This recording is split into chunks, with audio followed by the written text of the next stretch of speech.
aí, meu aluno! Fala, minha aluna do canal dos concurseiros, Jonezinho na área, mais uma aula para você. E nessa aula faremos questões sobre leitura e também interpretação de gráficos e tabelas. Importante que você saiba, nós praticamente não temos questões da Banca CESP no estilo alternativo. É importantíssimo que você lembre que a Banca CESP, de modo geral, faz provas de certo e errado. Poucas questões nós temos ainda de alternativas e esse tópico praticamente não há questões. Optei, portanto, em fazer questões de certo e errado para que nós não fujamos muito da banca, né? A mesma banca, o mesmo autor, apenas no estilo certo e errado, porque não tem, cara, não tem questão de alternativa nesse tópico, nesse item, leitura, gráficos, tabelas. Aí eu optei por trazer questões de certo e errado. Poderia optar por não falar desse assunto ou ainda trazer questões de outra banca. Eram as três opções. Já que nós não temos questões de alternativas, opção 1, não fazer questão nenhuma desse tópico. Descartei de pronto. Opção 2, fazer questões de outra banca com alternativa. Era uma opção, mas eu achei melhor a opção de pegar questões da própria banca,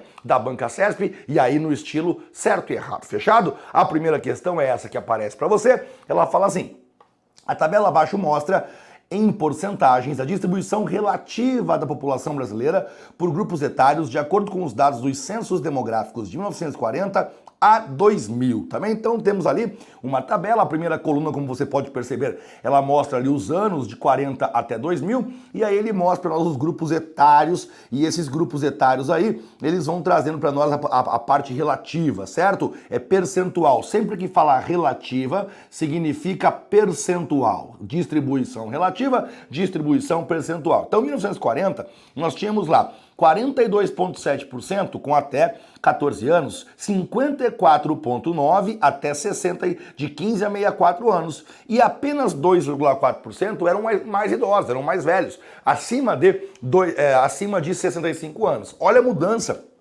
que nós temos aqui no ano 2000. No ano 2000 nós temos 29,6% de jovens, até crianças e adolescentes até 14 anos, 64,6% tem entre 15 e 64 anos e já são 5,8% acima de 65 anos. Isso no ano 2000 ainda, né?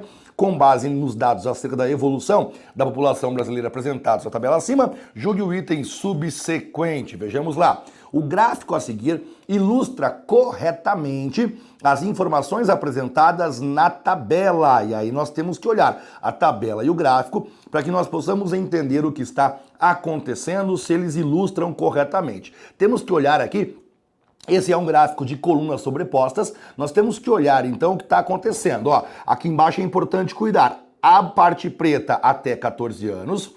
A parte branquinha é de 15 a 64 anos e a parte mais acinzentada é maior de 65 anos. De cara, eu já falo que tá errado. Porque você veja só, né? Olha toda essa parte aqui. Toda essa parte aqui é acinzentada e ela tá praticamente no 40%. Ele diz, esse gráfico diz que em 1940, praticamente 40% tinha 65 anos ou mais. Obviamente isso está errado, totalmente errado, porque era invertido, né? A informação era que em 1940, 2,4% tinham mais de 65 anos e 42,7%, um pouquinho mais de 40%, tinha até 14 anos. Ele inverteu, e quem te contou que ele inverteu foi a legenda aqui embaixo, ó. Até 14 anos é a parte preta e mais de 65, os idosos, é a parte acinzentada. Portanto, nesse caso, gabarito errado. Próxima questão chegando. Um fabricante de inseticida doméstico produz X litros de seu produto ao custo de CX reais, custo X. O gráfico abaixo representa o custo de produção em função da quantidade de litros produzida. E aí nós temos ali um gráfico para você, tem uma linha que aqui não ficou tão forte assim, eu vou até aumentá-la aqui para você. Nós temos uma linha que vem aqui, depois a linha que vem aqui, ela vem até aqui, segue até aqui, segue até aqui e aumenta lá. Então agora ficou bem melhor o nosso gráfico aí, certo? Aí ele fala o seguinte: o custo de produção de 12 litros de inseticida é maior que R$8. A produção de 8 litros de inseticida é maior do que R$ 8 é basicamente isso que ele está falando para nós, né? Como que nós vamos saber se é maior do que 8 ou se não é maior do que R$ 8? Se você levar só o gráfico em consideração, você já consegue responder essa questão para nós. Como que você consegue responder a essa questão para nós? Se você pegar o X, veja só, X significa litros, pegue lá a informação. X significa litros, então você vem aqui, ó, eixo X. No eixo X estão os litros. Do número 10 até o número 20, nós temos 5 partes. Cada parte vale 2. Aqui é o 12, aqui é o 14, aqui é o 16, aqui é o 18 e, obviamente, o último é o 20. Então, cada risquinho aqui corresponde a 2 unidades. O número 12, ele vai ser o primeiro risquinho que está aqui. Quando você liga ele no gráfico, nós alcançamos esse ponto que está aqui, ó, certo? Muito bem. Agora preste atenção. O custo está no eixo Y. Do 0 até o 10, nós temos também 5 espaços. E, portanto, nós temos 2, 4, 6, 8. Veja que o 8 é o último pauzinho. Quando nós ligamos o nosso ponto aqui, que é o ponto vermelho, até o custo, ele está abaixo do número 8. Significa dizer que o custo de produção é inferior a R$ 8. Ele disse que seria maior do que R$ 8 e, portanto, o gabarito é errado. Essas questões de interpretação de gráficos, tabelas, elas são assim mesmo, de interpretar, de você olhar uma questão, olhar um gráfico e ler o gráfico corretamente e normalmente não exigem muitos cálculos, muitas contas. Claro que pode acontecer e vai acontecer, mas também acontece de você resolver a questão simplesmente ligando os pontinhos e dizendo, olha, eu não sei quanto é, não importa quanto é, mas eu sei que é menos do que 8. Ele disse que era mais do que 8, gabarito completamente errado, certo? A próxima questão tá chegando para você e é essa questão aqui, ó, que vai falar o seguinte para nós. A figura ao lado mostra o gráfico do deslocamento D de um veículo em quilômetros em função. Então é importante que quando você começa a ler esses tópicos aqui, você vai marcando o seguinte, ó, o que é a letra D? A letra D é o deslocamento de um veículo em quilômetros. Legal. E aí ele continua, em função do tempo T. Então a letra T é o tempo, em minutos. Então eu já tenho várias informações, ó. Quando eu olho no eixo X e eu olho letra T, significa que os números no eixo X são o tempo. Quando eu olho a letra D aqui no eixo Y, significa dizer que é o deslocamento em quilômetros. Dou um exemplo.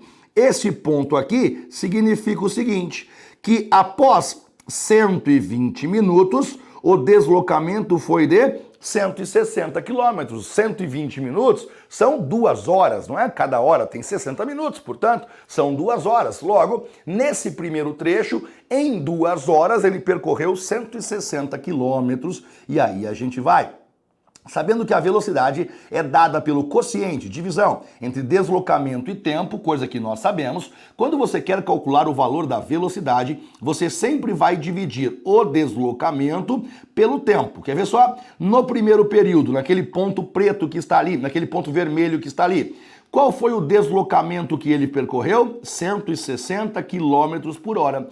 Em quanto tempo? 2 horas. Aí só é importante colocar na mesma unidade. 160 quilômetros por hora. Eu vou dividir por 2 horas, não por 120 minutos. 160 dividido por 2 dá 80 quilômetros por hora. Evidente, 80 quilômetros por hora. Foi isso que ele falou. O que você julga é o item que vem agora. O veículo ficou parado durante um período de tempo inferior a 40 minutos.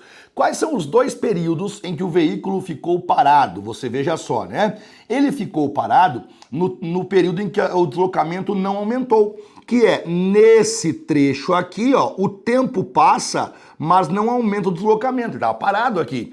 E aqui também ele estava parado, porque o tempo aumenta, mas a distância não.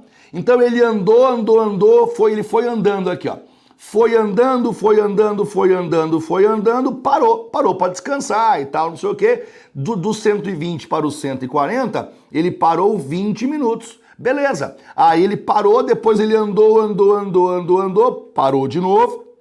Do 180 para o 210, ele parou 30 minutos. Aí depois ele andou, beleza. Terminou a viagem dele. Então ele ficou parado duas vezes. Ele ficou parado naqueles trechos em vermelho, onde você claramente vê que o tempo aumentou, mas a distância não. Ele parou 20 minutos e depois parou 30 minutos. Logo, ele parou 50 minutos. Ele diz que ele ficou parado um tempo inferior a 40 e, portanto, o gabarito aqui claramente, né, cara, é o gabarito errado. Mais uma questão tranquila, isso é interpretação de gráficos. Olhar o gráfico e interpretar as informações que estão contidas nesse gráfico, beleza?